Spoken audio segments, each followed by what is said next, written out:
Hello students, आपका एक बार फिर से स्वागत है हमारे यूट्यूब चैनल मैग्नस अपस्किल में। जैसे कि आप जानते हैं, मैंने आपको पिछले लेक्चर में प्रोग्रामिंग लैंग्वेजेस कौन सी चूज़ करनी चाहिए, कौन सी नहीं चूज़ करनी चाहिए, किसमें अच्छा करियर हो सकता है, ऐसा कुछ बताया आपको। उसी कंटिन्यूशन में मैं आज प्रोग्रामिंग लैंग्वेज के साथ एक शब्द और जोड़ रहा हूँ जिसका नाम है फ्रेमवर्क्स। एक्चुअली आजकल ना प्रोग्रामिंग लैंग्वेज सीखना सफिशिएंट नहीं है। प्रोग्रामिंग लैंग्वेज एक तरह का फंडामेंटल है।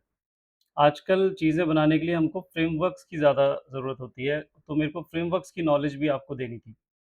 और इनमें आपको क्या करना है, कैसे सीखना है, ये थोड़ा-सा कंपैरिज़न भी मैंने बताया है बिगिनर्स के लिए। तो पहले तो मैं आपको एक फ़र्क बताता हूँ, डिफ़रेंस क्या है लैंग्वेज में और फ्रेमवर्क में।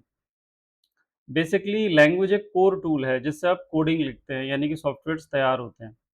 एग्ज़ाम्पल्स हम मैं आपको पिछले लेक्चर में भी बता चुका, जैसे जावास्क्रिप्ट, पाइथन, पीएचपी, डार्ट, जावा, ये सारी लैंग्वेजेज़ हैं। इसको आप ऐसा समझते हो जैसे मेरे को एक सॉफ्टवेयर बनाना है, तो सॉफ्टवेयर जो है उसको आप एक बिल्डिंग मान लो कि बिल्डिंग बनानी है। तो बिल्डिंग के लिए जो रॉ मटेरियल चाहिए होता है ईंटें, ईंटों से बिल्डिंग बनती है ना, तो रॉ मटेरियल जो चाहिए ब्रिक्स। तो समझ लो जो ईंटें हैं वो हैं आपका लैंग्वेजेस, जो ईंटें हैं वो लैंग्वेजेस है। तो आपको ब्रिक तो चाहिए, तो लैंग्वेज तो आपको सीखनी ही पड़ेगी, लेकिन सिर्फ लैंग्वेज से नहीं होगा।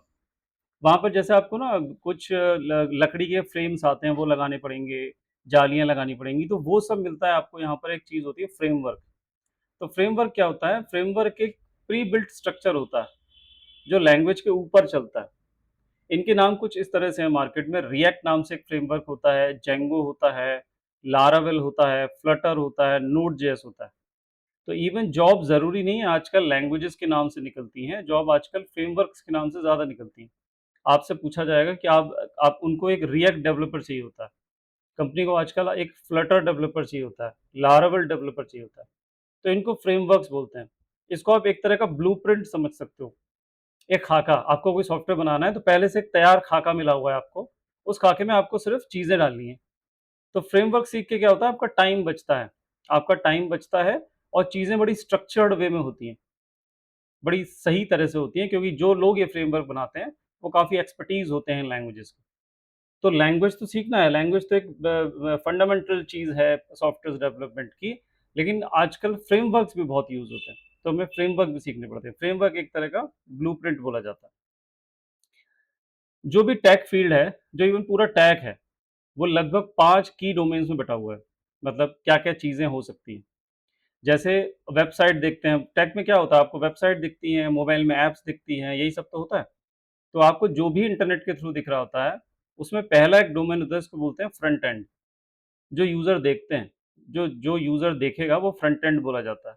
दूसरा होता है बैक एंड, जिसमें सारा लॉजिक लगा होता है सर्वर्स का। तीसरे चलते हैं आजकल मोबाइल ऐप्स, एंड्रॉयड के ऐप या आईओएस के एप्लीकेशंस। चौथा धीरे-धीरे बढ़ता जा रहा है एआई और एमएल, आर्टिफिशियल इंटेलिजेंस और मशीन लर्निंग। और पाँचवाँ है डेवऑप्स। ये कुछ 5 की डोमेन्स होते हैं और छठा कोई ज़्यादा नहीं होता, ये 5 ही होते हैं। तो इन्हीं में से आपको कुछ ना कुछ करना होता है टेक्नोलॉजी में। या तो आप फ्रंट एंड डेवलपर बन सकते हो, या बैक एंड डेवलपर, या मोबाइल ऐप डेवलपर, या एआई एमएल डेवलपर, या फिर डेवऑप्स इंजीनियर। ये 5 मेन की डोमेन्स माने जाते हैं टेक के अंदर। इसमें से फ्रंट एंड और मैं आपको फ्रेमवर्क बता रहा था। फ्रेमवर्क बताते-बताते मैंने आपको क्या बताया, ये 5 की डोमेन्स। इसलिए ये जो फ्रेमवर्क होते हैं, ये भी इन डोमेन्स के अकॉर्डिंग बने होते हैं। आप फ्रंट एंड सीख रहे हो तो उसका अलग फ्रेमवर्क होता है, आप बैक एंड सीख रहे हो तो उसका एक अलग फ्रेमवर्क होता है। यदि आप फ्रंट एंड में काम करते हो, यानी किसी के लिए वेबसाइट का फ्रंट पार्ट बनाते हो, और लैंग्वेज यदि आप जावास्क्रिप्ट यूज़ कर रहे हो, तो जो टॉप फ्रेमवर्क्स हैं जो जावास्क्रिप्ट में यूज़ होते हैं, वो है रिएक्ट, व्यू और एंगुलर नाम से। ये हमें सीखने पड़ते हैं, जिसमें रिएक्ट बहुत पॉपुलर है। और फ्रंट एंड सीखने के बाद जो जॉब की डिमांड है वो बहुत बढ़ जाती है, आपकी वैल्यू बहुत बढ़ जाती है। सिर्फ लैंग्वेज सीखने से आजकल वैल्यू, लैंग्वेज एक फंडामेंटल है, लेकिन यदि आप फ्रंट एंड भी जानते हो, सॉरी, आप फ्रेमवर्क भी जानते हो जैसे रिएक्ट या जैसे एंगुलर, तो बहुत ज़्यादा जल्दी जॉब लगने की संभावना बढ़ जाती है। इसका इस्तेमाल होता है वेबसाइट्स बनाने के लिए, वेबसाइट्स में जो डैशबोर्ड्स होते हैं वो बनाने के लिए, ई-कॉमर्स की जो यूआई होती है, यूज़र इंटरफेस होता है, वो बनाने के लिए, सबका बनाने के लिए इन्हीं फ्रेमवर्क का इस्तेमाल होता है, जिसमें से रिएक्ट बहुत ज़्यादा फेमस है। ऐसे ही यदि आप बैकएंड में काम करते हो, बैकएंड मीन्स लॉजिक वाली चीज़ों में काम करते हो, और आप लैंग्वेज चूज़ करते हो जावास्क्रिप्ट, पाइथन या पीएचपी, तो उसके फ्रेमवर्क हैं। यदि आप जावास्क्रिप्ट चूज़ करोगे तो आपको एक फ्रेमवर्क मिलता है नोड.जेएस नाम से, ये बहुत पॉपुलर है और बहुत ज़्यादा हाई डिमांड में है। नेटफ्लिक्स जैसी कंपनी भी नोड.जेएस का ही इस्तेमाल करती है एज़ अ बैकएंड फ्रेमवर्क। आप पाइथन यूज़ करते हो तो जेंगो एक फ्रेमवर्क है, जिससे यूट्यूब बना हुआ है। जैसे बोला जाता है यूट्यूब पाइथन से बना हुआ है, तो पाइथन तो है ही, लेकिन एक फ्रेमवर्क का इस्तेमाल हो रहा है जिसका नाम है जेंगो। पीएचपी यदि आप लैंग्वेज का चूज़ करते हो तो आपको लारावेल सीखना चाहिए। तो ये वो फ्रेमवर्क्स हैं जो बैकएंड में चलते हैं और लेफ्ट में वो फ्रेमवर्क्स हैं जो फ्रंट एंड में चलते हैं। इनकी जॉब में बहुत ज़्यादा डिमांड है, बहुत हाई डिमांड है। अब मोबाइल के भी कुछ फ्रेमवर्क्स होते हैं और एआईएमएल के भी, जो मैंने 5 डोमेन दिखाए आपको, उनके फ्रेमवर्क्स बता रहा हूँ। मैंने आपको फ्रंट एंड का बता दिए, बैक एंड के बता दिए, मोबाइल के। यदि आप मोबाइल डेवलपमेंट सीखते हो, तो मोबाइल डेवलपमेंट में जावा एक लैंग्वेज होती है, जावास्क्रिप्ट एक लैंग्वेज होती है, लेकिन सिर्फ इनसे काम नहीं चलेगा, आपको फ्रेमवर्क सीखने पड़ेंगे। जैसे जो टॉप के फ्रेमवर्क्स हैं, उनमें एक नाम आता है फ्लटर। फ्लटर डार्ट नाम की एक प्रोग्रामिंग लैंग्वेज में वर्क करता है। आप यदि डार्ट से बनाओगे, बहुत कॉम्प्लेक्सिटी बढ़ जाएगी, आपको बनाने में बहुत दिक्कत आएगी। लेकिन यदि यदि आप फ्लटर का इस्तेमाल करोगे, तो ये 2 या 3 दिन में मोबाइल ऐप्स आपके लिए बना देता है, वो भी बड़े लेवल की। ऐसे यदि आप जावास्क्रिप्ट लैंग्वेज से मोबाइल एप्लीकेशन बनाओगे, बहुत टाइम लगेगा। लेकिन जावास्क्रिप्ट का एक फ्रेमवर्क आता है रिएक्ट नेटिव, उसका इस्तेमाल करेंगे तो बहुत जल्दी बन जाएगा। और इन फ्रेमवर्क से बनाने से ये भी फ़ायदा होता है कि ये जो फ्रेमवर्क्स हैं, खासतौर से फ्लटर और रिएक्ट नेटिव, ये क्रॉस प्लेटफ़ॉर्म मोबाइल ऐप्स बनाते हैं। मीन्स इनके द्वारा बनी हुई मोबाइल ऐप्स आईओएस प्लेटफ़ॉर्म पे भी चल जाती है और एंड्रॉयड प्लेटफ़ॉर्म पे भी चल जाती है। इनकी भी जॉब में बहुत हाई डिमांड है। ऐसे ही यदि आप एआई एमएल वाले टैग को चूज़ करते हो और वहाँ पे पाइथन आपकी प्रोग्रामिंग लैंग्वेज है, तो आपको फिर से कुछ फ्रेमवर्क सीखने पड़ेंगे, जिसमें से 3 फेमस का नाम मैंने लिख दिया। एक का नाम है टेंसरफ्लो, एक का नाम है पाइटॉर्च और दूसरे का नाम है साइकिट-लर्न। इन फ्रेमवर्क्स में से कोई एक फ्रेमवर्क सीख के आप एआई और एमएल वाले फील्ड में जा सकते हो। इन फ्रेमवर्क्स का बहुत ज़्यादा इस्तेमाल होता है डेटा एनालिसिस में, मशीन लर्निंग के मॉडल्स बनाने में और एआई पावर्ड ऐप्स बनाने में। जॉब डिमांड इनकी भी बहुत ज़्यादा हाई है।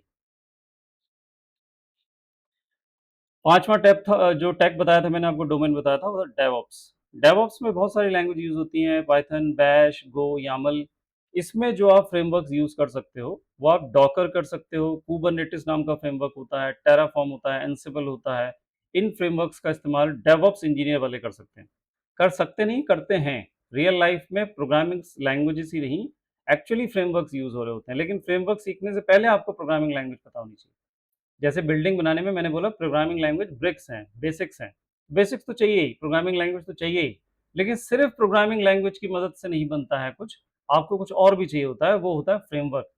जिससे आप एक इंडस्ट्री स्टैंडर्ड का एक अच्छा-सा सॉफ्टवेयर क्रिएट कर पाओगे। तो उन फ्रेमवर्क्स के बारे में मैं आपको बता रहा हूँ कि फ्रंट एंड में कौन-सा फ्रेमवर्क आप यूज़ कर सकते हो, बैक एंड में कौन-सा कर सकते हो, डेवऑप्स में कौन-सा कर सकते हो, जिस फ़ील्ड में आप हो, एआई-एमएल में कौन-सा यूज़ कर सकते हो।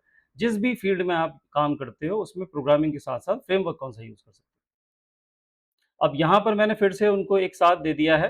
जैसे आपको एक वेब डेवलपर बनना है, तो पहले आप जावास्क्रिप्ट सीखोगे, उसके बाद आपको रिएक्ट जेएस नाम का एक फ्रेमवर्क सीखना है। आप मोबाइल ऐप्स बनाना चाहते हो, तो पहले आप डार्ट नाम की लैंग्वेज सीखोगे, लेकिन सिर्फ लैंग्वेज से नहीं होगा। फिर आपको फ्लटर नाम का फ्रेमवर्क सीखना पड़ता है। आप एआई और एमएल या डेटा साइंस में इंटरेस्टेड हो, तो आप पाइथन सीखोगे पहले एज़ अ लैंग्वेज, फिर आप एक फ्रेमवर्क सीखोगे, टेंसरफ्लो या फिर पाइटॉर्च। आप ऑलरेडी वेब डेवलपमेंट जानते हो और आपको आगे बढ़ के डेवऑप्स इंजीनियर वाली फील्ड में जाना है, तो आप डॉकर सीखोगे, आप कुबरनेटिस नाम का फ्रेमवर्क सीखोगे, आप इन वाले फ्रेमवर्क्स को सीखोगे। आप फ्रीलांसिंग प्रोजेक्ट्स करना चाहते हो, आप फ्रीलांस होके काम करना चाहते हो, जॉब नहीं चाहते हो और आपने पीएचपी लैंग्वेज सीखी हुई है, तो आप लारावेल नाम के फ्रेमवर्क का यूज़ करो।